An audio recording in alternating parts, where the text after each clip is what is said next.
Let me just see here what it's. In one of his articles, he called it Jim Walsh. He said it was. Oh yeah, say what he said because he probably knows better. No, he mentioned it like this. He said, let me see if I can find it here. Black market rails at the middleman. Indifferent record companies, lazy rock critics, paid-off DJs, one-night lovers who stand between her and her dreams. All of which would be so much predictable me-first angst in less nuanced hands. But when Seichrist sees we're not young but we're restless, she does so for anyone of any age who has ever felt imprisoned by their own skin and wanted to see a wheat field come to me for a change. What does that mean? Oh. That's not accurate at all? No, that's very good. Very good? We should have had him on here. But go. No. I just write the songs and then I send them over to Jim and he figures out what they're about. Well, they're different. They mean different things to different people, right? No, like great songs, they mean different things to different people. Yeah, a lot of. I'll just say, if I should be a little serious, that it's hard for me to on some things. I can tell you specifically, but a lot of these things are like paintings, as we talked before, yes. Even though we've only met. That they're. You see things like a painting. I see. So the song is maybe has a meaning on one level, but then it also has a thing where I see it as a painting with.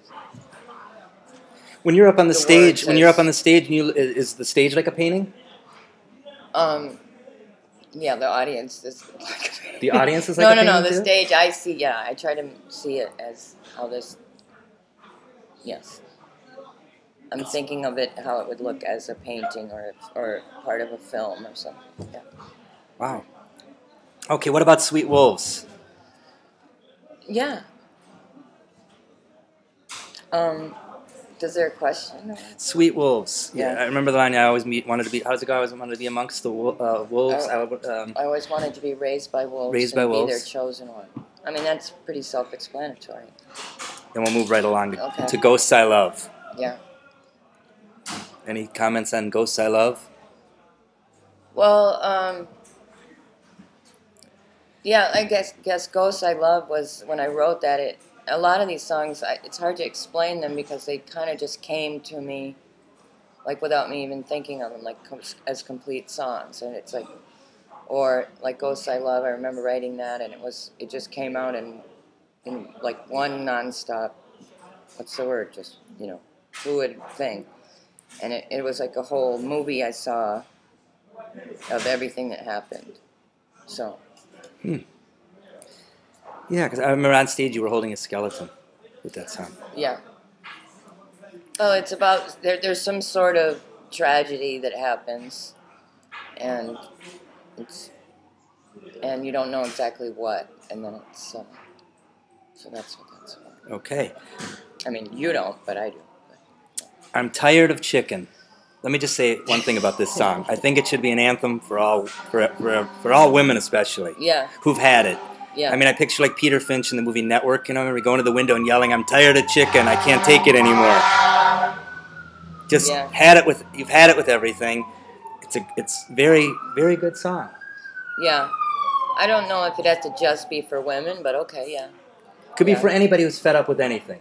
Yeah, well, it's you're fed up with the petty robbing of your time in your life that other people do about, their imagined judgments that have no importance really, and so that's what it's about. Very nice. And just in that case, you. it's too said from like a woman, from a woman's point of view, some guy just won't let her just be herself and allow her to be flawed. And I don't know who we're talking about. So it's kind of like having freedom, getting your freedom, having your freedom, always having your freedom within a certain. Yeah. Okay, Take the Gauze Off. Now, I heard an original take of this. Yeah. This song was a half hour long. Yeah. At one point. Like 25 minutes long. Yeah. So for the people who hear this and buy this, you're going to get a nice edited version. You're going to get a half hour. Yeah. Down into 7 minutes. Yeah. Which is great too. I mean, it just was a long rambling thing, and it cut down, and it still works Yeah. fine. So anything you want to say about that one? Take the gauze off. You kind of close out your concerts with that, I think. Yeah. That's one of Terry Eason's. Have we talked about Let's Terry talk about Eason? Terry. It's one of his favorites. We always joke about he likes to do the gauze because it's one that just can always takes a different form when you play it live, and I guess it's sort of Velvet Underground-y kind of thing. But and so Terry Eason is the Patches and Gretchen, and yeah. there's I told him he was Patches, and I consider him as being Patches. how did the Patches come about? Where did that actually come from, Patches? I mean, I think it came from when I was first decided to start a band or make an album, and I thought, well, it can't just be Gretchen, right? it couldn't be Gretchen and Gretchen. Yeah, and then so then I thought, well, I'll could've just, been and I had a Gretchen. patch on at the time, a nicotine patch, and I like patches, and I like that song Patches, Clarence Carter song. You know that song? Yeah, that's a good one. I love that song. And then I everything around me seemed just patched together, and plus I was wearing a patch. I said that, and I thought, well, who's gonna play with me? I'll just put a patch on it for now. I mean, is there any other? Thing I can say? And I had a patch on my pants, and I was wearing a patch on my eye when I thought of the name. Really? And there was a patch on the wall. Do you have a patch on now? I took it off for. While you had the cigarette? Or? So now I did because I started getting a little sick because I was smoking with the patch on. Well, that's interesting. Yeah, So Terry is part of Patches, Terry is Patches. and he did a large amount of stuff on the CD. Yeah, he did. He did. Really a major force behind He it. helped on every part of it. I don't know. Yeah. Very nice. Okay, so And what he's a great guitar player. He's a great guy. He's amazing. He does all kind of things on his own. He's not just a patch. In fact, that's probably just a little bit of his very modest guy, great life. guitar player, Yeah. Amazing guitar player. rare gentleman. Can you read something that Jim Walsh said about his guitar playing? Let me see if I can find something. I know he did mention. He did say something about it. Terry Eason's Crazy Horse Benders. Is that what you're talking about? Yeah, I said what he said. Crazy yeah. Horse Benders. Yeah. Okay. Well, okay, so we're to the last track, and that track is called Everything is Indian. Yeah. And this track is just amazing. I listened to it, and you can feel the relationship in that song, or whether it's your own or yours. It seems like it brings you right to it. You feel like you've experienced that relationship with you Really? in that song. Yes, you That's do. great. And I just want to read one more thing what Jim said about it, because it's very true. Okay. And I'll see if you disagree or agree with this. Okay. He says, the 10-minute closer, Everything is Indian, is Patches and Gretchen's The Wasteland or Howl, in which white liberal guilt is recast as reparation, hot and mournful.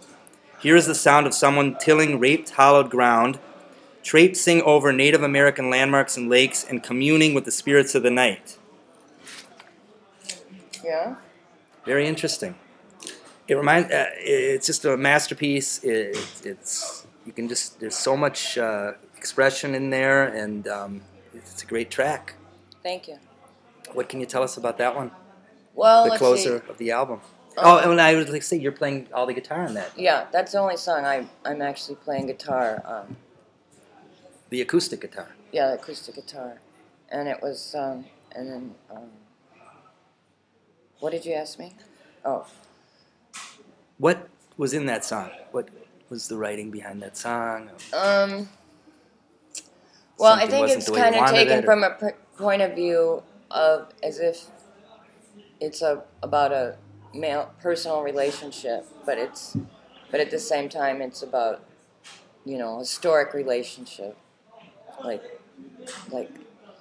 it's about a people obviously, but it's sort of done through a personal relationship, which is I don't know. Ask me something else.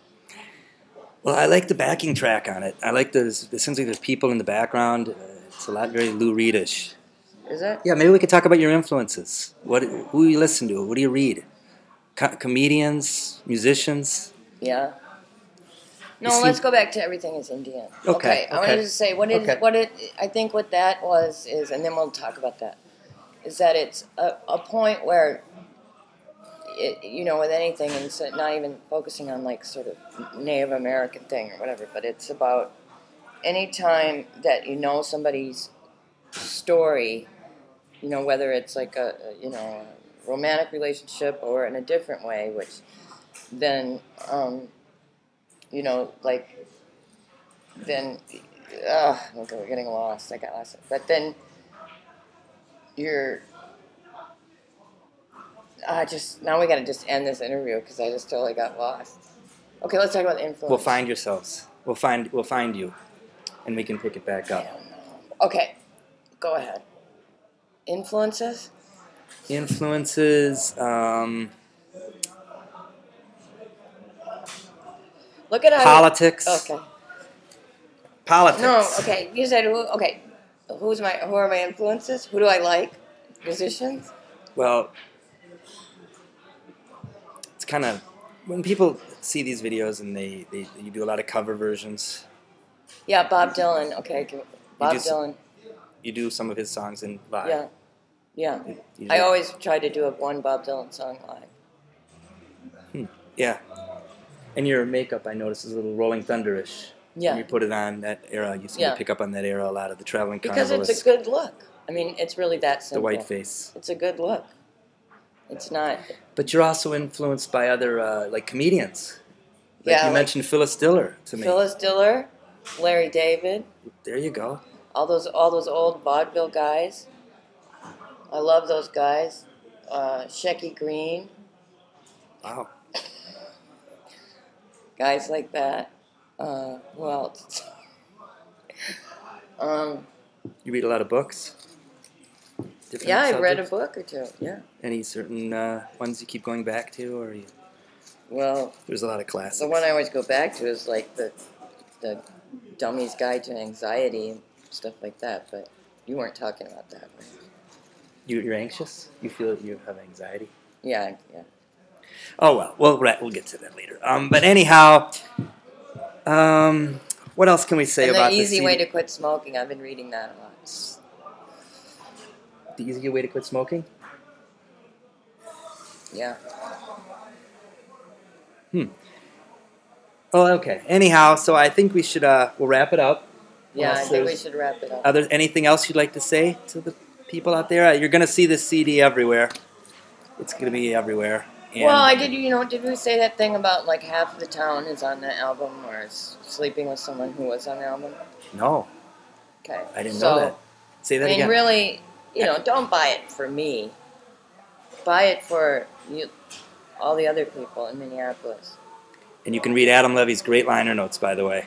Yeah. They're unbelievable. I'm not going to read them to you because you should be able to buy them and read them yourself. There's something I think you'll read like 10 years from now, and they'll still make some kind of sense. Yeah. That's how good they are. And Buzz is happening. It's going to be all over the radio stations. You're going to be making a video, possibly. Yeah, I think I'm going to make a video. Hopefully, I'm trying to get Mikey Tall, who did the cover art, and did we even say Tony Nelson did the photographs? Tony Beautiful Nelson. photographs. Very nice. But I think I'm going to try to get him to help me make a video. That would be great.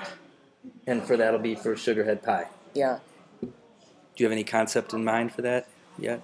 Or, Yeah, idea? I do. Well, then we'll have to look forward to that. Maybe we'll have you back on the show and you'll Yeah, how play often that is video. your show on? We'll have to see it maybe weekly. Once a week. See if I can get the United Nations to let me in again and use their media room.